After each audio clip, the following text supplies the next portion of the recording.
What is up, my wizards? It's Dev, back again from SBMTG. We got some more Magic Origins spoilers for you. It's like 2:30 in the morning where I am right now, so forgive me. But figured I'd go ahead and try to get these out as quickly as possible because some of them, two of them to be exact, are really cool. So let's check them out. Let's go ahead and get Unholy Hunger out of the way. I think this is one of the worst cards we've spoiled today. Good limited removal, that's about it. So yeah, Unholy Hunger. Cool name for a card, I guess. This here is Valeron Wardens, and Renown just got a little bit more interesting. Now, I don't think this makes Renown a thing in and of itself, but did somebody say budget deck? Because honestly, this is a really good piece for a pretty inexpensive looking deck. A lot of the good Renown cards are commons and uncommons.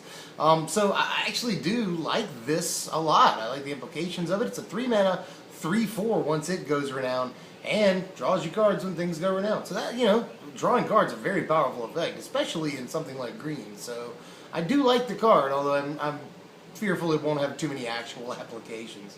Speaking of Renown, this is Citadel Castellan? Castellan? It's hard to say. But in any case, it is a 3-mana, 2/3 vigilance, and when it renowns, it becomes, what, a 4/5? So that's pretty good. Yeah, you can accelerate this out on the second turn, goes Renown on the third turn, you have a 4/5 vigilance faster than they played Siege Rhino. So that seems pretty good right there. Again, just an uncommon, so we've got a pretty cool little Renown budget deck shaping up. I think that might be really awesome, actually. Although we do have a lot of really good things in green-white right now that sort of eclipse these Renown cards. So right now, Green-White Manifest is one of the best decks in the format. Green-White Devotion, too. So don't know how much impact these are going to have right this second, but these are very well-designed cards, including this one. I do really like this. Here's where it starts to get a little crazy. This one, we're not totally sure of the exact name yet. It's on all the spoiler sites, it's question mark of the pack. That's all we know about it. We're not even completely sure of its toughness or casting cost, but we do know the text on the card, which is the text on the card is ridiculous. We think it costs 2 a green and a black, although it may cost just the 1, but I'm thinking 2 green black, and we're also thinking it's a 3/2.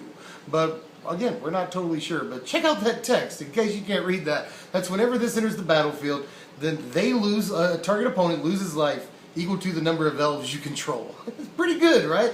So, you know, Commander, the Nath of the Guiltleaf deck, plays this. That's pretty cute. Modern green-black elves could maybe make a spot for this. And in standard, maybe standard green-black elves just is a thing. Or even in the Rally the Ancestors deck.